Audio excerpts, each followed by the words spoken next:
ፈልጉት ነገር አለ? አይ ምንም የለም ሀኒ። ሻይ ቢጠጡ እኮ ነቃ ይላሉ። አዎ ግን ስላላሰኘኝ እኮ ነው። እኔ የምልሽ ሀና። አቤት እትዬ። የሆነ ነገር እኮ ልጠይቅሽ ፈልጌ። ምንድን ነው?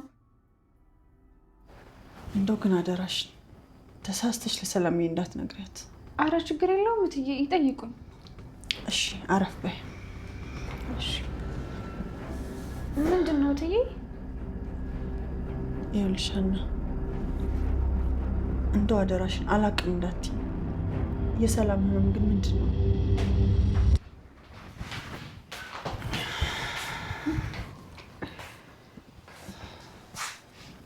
ሰላምዬ ምነው ደነገጣችሁ? መምጣት አልነበረብኝም እንዴ? አይ አረ ችግር የለውም እንኳን መጣሽ። እስኪ ምንድን ነበር እያወራችሁ የነበረው? ቀጥሉታ። አይ እናትሽ እኮ ተይ እንጂ ሀና። እትዬ ብነግራት እኮ ችግር የለውም ብዬ ነው። አይ እረፊ እንዳትነግሪያት። ምንድን ነው ንገሪኝ ሀና። እትዬ ህመምሽ ምን እንደሆነ እየጠየቁኝ ነበር፣ ግን እንዳትነግሪያት ስላሉኝ አልነግርሽም። ምን? ቆይ ግን እማዬ ለምንድን ነው ይህን ነገር የማትታዩ? ሰላምዬ እናትሽንማ እንዲህ አትናገሪያቸው፣ እውነቱን ሊያውቁ ይገባል። ሀና ዝም በይ። ሰላምዬ አትቆጪ፣ ልንገራቸው። እትዬ የሰላም ህመም እኮ የማህፀን ቁስለት ነው። ምን? አዎ እትዬ የተወሰነ የማህፀን ቁስለት ነበረባት። ከዛ ደግሞ የወር አበባዋ ተዛባ። ለዛ ነው ከፍተኛ የደም መፍሰስ የደረሰባት። ቆይ እስከ ዛሬ ለምን አልነገራችሁኝም? እኔ እኮ ሰላም የነገረችሁት ስለመሰለኝ ነው። ሰላምዬ ምን ሆነሽ ነው? ለምንድን ነው ያልነገርሽኝ? አትነኝ ብላ እቤት አገኘኋት እና ወይዘሮ ሜላት ይሄን አላወቀችም? አራውቃለች። እሷ ካወቀች እንኳን ጸብ ያለሽ በዳቦ ነች። አሁኑኑ ነው ምን አለበኝ የምታባራት። አንተ ልጅ ግን እናቴ መሆኗን እየረሳህ ነው እንዴ ለኔ የምታማልኝ? ምን ላድርግ እባክሽ፣ እናትሽ እኮ ታሳስታለች። በቃ አሁን እንሂዳ። አሁን እንሂድ።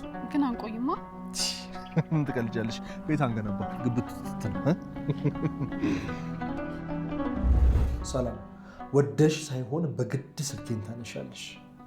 ሀና የጊዜ ጉዳይ ነው እንጂ እቅፌ ውስጥ አገኘሻለሁ። ሰላም አንቺ አገሽኝም አላገሽኝም ሀናን የግሌ አደርጋታለሁ። አንተ ነህ ለመጀመሪያ ጊዜ ጥረህ ግረህ ብላ የሚለውን ትዕዛዝ የምታሟላለ ሴት አገኘ። ሰላም ሰላም፣ ጤና ይስጥልን ውድና የተከበራችሁ የኖላዊ ድራማ ተከታታዮች እንዲሁም የኔ ቻናል ቤተሰቦች ሰላማችሁ ይብዛ። ቪዲዮውን ስትጀምሩ ላይክ እና ሼር ሰብስክራይብ በማድረግ ቤተሰብ ሁኑ ማለት ነው። ዛሬ ሰላምና እናቷ እንዲሁም ሀና ተፋጠዋል እንደምታዩት ማለት ነው። ምክንያቱም እናቷ ቁጭ በይ እስኪ ሀና ትላታለች። ቁጭ በይ እስኪ ብላ ስለ ልጇ መታመም እየጠየቀቻት ነበረ። ምንድን ነው አልገባኝም፣ ምንድን ነው የተፈጠረው ልጄ ላይ፣ ልጄን ያመማት ምንድን ነው ትላታለች። ሰላምም ሀናም በጣም ደንግጣ ልክ ሁለቱም ሲደነግጡ ሰላም ትደርሳለች። ሰላም ደግሞ ምንድን ነው የምታወሩት? መምጣት አልነበረብኝም እንዴ ትላታለች። አይ ቁጭ በይ ሰላምዬ፣ እንደዛ አይደለም እናትሽ እኮ ስለመታመም ምን እንዳመመሽ እየጠየቀችኝ ነበረ፣ ግን ለአንቺ እንዳልነግርሽ እያስጠነቀቀችኝ ነበረ ትላታለች። እናትየዋም ደንግጣ ሀና ለምንድን ነው እንደዚህ የምትይው ትላታለች። ከዛ ምንም ችግር የለውም እኮ አለቻት። ከዛ ሰላምም እማዬ ለምንድን ነው የማትታዩ ይሄንን ነገር? እኔ እኮ ነግሬሻለሁ ምናምን ትላታለች። ከዛ ሀና ማወቅ አለባት እናትሽ አይደለች እንዴ? እንደዚህማ አትጩሂባት ትላታለች። ከዛ በኋላ ሀናም ለእናቷ የማህፀን ኢንፌክሽን እንደሆነ ማህፀን ኢንፌክሽን ነው፣ ሌላ ከባድ ነገር አይደለም፣ ፔሪዮዷም ተዛብቶ ነው ትላታለች። ሰላም በጣም ነበረ የደነገጠችው። ለእናቴ እውነታውን ትነግራታለች ብላ እጅግ በጣም ደንግጣ ነበረ። ከዛ እናትየዋ ነው እንዴ ለምን አልነገርሽኝም ልጄ? ለምን ምን አስደበቀሽ ምናምን ትላታለች። ሰላም እንደምታዩት እጅግ በጣም ደንግጣ ነበረ። ሀና ግን ነገሩን በዚህ ቋጭተዋለች ማለት ነው። ሀና ጋር መልስ አይጠፋም መቼም። ሀናም በጣም ደስ ብሏታል። ሰላምም ይሄ ነገር ስለተዘጋ በጣም ደስ ብሏታል ማለት ነው። ሌላው ዋናው ቁም ነገሩ ነገር በጣም የሚገርመው ነገር የእናቷ ሰራተኛ የቢሮ ሰራተኛ የሆነው አንተነህ ነበረ የሰላም ፍቅረኛ። አሁን ደግሞ እየደወለላት ነው። በጣም ደጋግሞ እየደወለላት ነው። የሚደውለው ምንድን ነው? ሀናን የእሱ እንድታደርግለት። ሀናን የራሴ ካላደረግኳት እኔ አንተነህ አይደለሁም፣ የጊዜ ጉዳይ ነው እንጂ ሀና የኔ ትሆኛለሽ እያለ እየዛተ ነው። ለዚህም ደግሞ ሰላም ጋር እየደወለ 10 ጊዜ አላነሳለት ስትለው አሁንም በጣም እየደወለ ከመደወል አላቆመም ማለት ነው። ምክንያቱም ሀና የመሰላት ሰላም የመሰላት እሷን እንደፈለጋት እሷን ከእሷ መራቅ እንዳልቻለ መስሏት ነው አሁን እያምሰለሰለች ለሀና እያማከረቻት ያለችው። ነገር ግን ልጁ የሚፈልገው ሀናን እንድታገናኘው ነው። የድፍረቱ ጥግ ሀናን የሰላምን ህይወት ካመሰቃቀለ በኋላ ሰላምን ሀናን እንድታግባባው እሷ ጋር እየደወለ ነው። እና ሀና ደግሞ ሰላምን አንሽለት፣ አዋሪው ምን ችግር አለው የሚልሽን ስሚ፣ ከዛስ ምን ልለው ነው ትላታለች ሰላም። በሚልሽ መልስ ሰጪዋለሽ፣ የሚልሽን ስሚ። እንደዚህ ማድረጉ መፍትሄ አይደለም። ሴት ልጅ ገላዋ ክብሯ ነው ይላል አባቴ። ምክንያቱም አንቺ መጀመሪያ ባይሆን ጥሩ ነበረ፣ ግን አንዴ ይሆኗል። ስለዚህ ከጓደኛሽ ጋር ቀጥይ ትላታለች። ሰላም እጅግ በጣም ተገርማ አይ ሀና፣ ሁሉም ሴት እንዳንቺ ይመስልሻል? ይሄ መጀመሪያ እንዳልሆንና ከብዙ ወንዶች ጋር እንደወጣውኝ ብታቂ ምን ልትይ ነው ብላ በውስጧ ታጉረመርማለች። ነገር ግን ይሄ ልጅ የሀና ፍቅረኛ የሰላም ፍቅረኛ እንደነበረ ማንም አያውቅም። ሰላም ብቻ ነች እስካሁን የምታውቀው፣ ሀናም አታውቅም። እቤት እንደመጣም ሰላም ምንም አታውቅም። ባለፈው እንደምታዩት በትውስታ መሀል ነው ይሄ ሁሉ ነገር የተፈጠረው። እዚህ ጋር ድሮ ያሳለፉት ድሮ አብረው በነበሩበት ሰዓት የሚያሳልፉት ጊዜ ነው ትውስታቸው።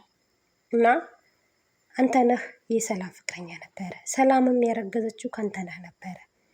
ነገር ግን እሱ የሚፈልጋት ለገንዘብና ለገንዘብ ብቻ ነው። የሀብታም ልጅ ስለሆነች እናቷ የእሷ አሰሪ ስለሆነች ገንዘብ አላት። ሰላም ደግሞ ከእናቷ እየተቀበለች ገንዘብ ትሰጠው ነበረ። እሱ ያንን በመጠቀም ነው የእሷ ፍቅረኛ ሊሆን የቻለው የነበረ። ነገር ግን እንደዛም ሆኖ ብር መስጠቷን ስታቆም ብር ካልሰጠሽኝ ምን ታደርጊልኛለሽ ብሎ ዓይንሽ ማየት አልፈልግም ብሎ ስልክ ማያነሳላት። በመሀል ሰላም አርግዛ እንደምታውቁት አስወርዳለች ማለት ነው። አሁን ድጋሚ የሚደውለው ሀናን እንድታገናኘው ነው እና በጣም ያሳዝናል። ሀና እዚህ ጋር እያማካረቻት ነበረ። በሚልሽን ስሚ አንሽና የሚልሽን ስሚ፣ ምን ችግር አለው ትላታለች። ሀናም ሰላምም እጅግ ተገርማ ከአንቺ ጋር እኮ መፍትሄ አይጠፋም ምናምን ብላ ሁሉ ነገሯን እንደ እህት የምታማከራት እሷ ነች። ምንም እንኳን እህቷ ብትሆን እህቷ እንደሆነች ማናቸውም ባያውቁም፣ ነገር ግን ልክ እንደ እህት ነው የሚመካከሩት። ሀና በጣም አስተዋይና ብልህ ልጅ ስለሆነች ሁሉ ነገሯን ተነግራታለች ሰላም። እና ሀና በብዙ ጭንቀት ውስጥ ነች። ነገር ግን ለሁሉም ነገር መፍትሄ አታጣም። ሀና በአባቷ ህመም በጣም ተጨንቃለች። አባቷ ወደ 400,000 ብር ያስፈልገዋል ተብላ በጣም ተጨንቃለች። በዚህ መሀል ለአሲር ትነግረዋለች። አሲርም ሀናን መርዳት አለብኝ፣ ሀናን ማገዝ አለብኝ፣ ይህንን ሰውዬ ማገዝ አለብኝ ይላል። እና ወደ ድሮ ትውስታው ሲመለስ አሲርም እጅግ በጣም ያሳለፈው ዘግናኝ ህይወት ነበረ። አባቱ ከሞተ በኋላ እናቱ በእንጀራ አባት ነበር ያሳደገችው። እንጀራ አባቱም እጅግ በጣም ያሰቃየው ነበረ። ትምህርትም አስገባኝ ሲለው ትምህርትም ያደርግልሃል እያለ ይቀጠቅጠው ነበረ። እናቱ ካረፈች በኋላ ደግሞ ጭራሽ ጎዳና ወጥቶ ጥሎታል። እናሱ እሱን እያስታወሰ ነበረ። በመጨረሻም አባቱን አግኝቶ እምበላበት የለኝም ሲለው አንተ አባት አይደለም የት ታውቀኛለህና ምናምን ይለዋል። እጅግ በጣም አሳዛኝ ህይወት ነበረ ያሳለፈው። ውድ ቤተሰቦቻችን እስኪ ሀሳብ አስተያየት ስጡበት። በአንተነህና በሰላም ጉዳይ ያለው ማለት ነው። ላይክ እና ሼር ሰብስክራይብ እያደረጋችሁ ቤተሰብ ውድ ቤተሰቦቻችን እናመሰግናለን።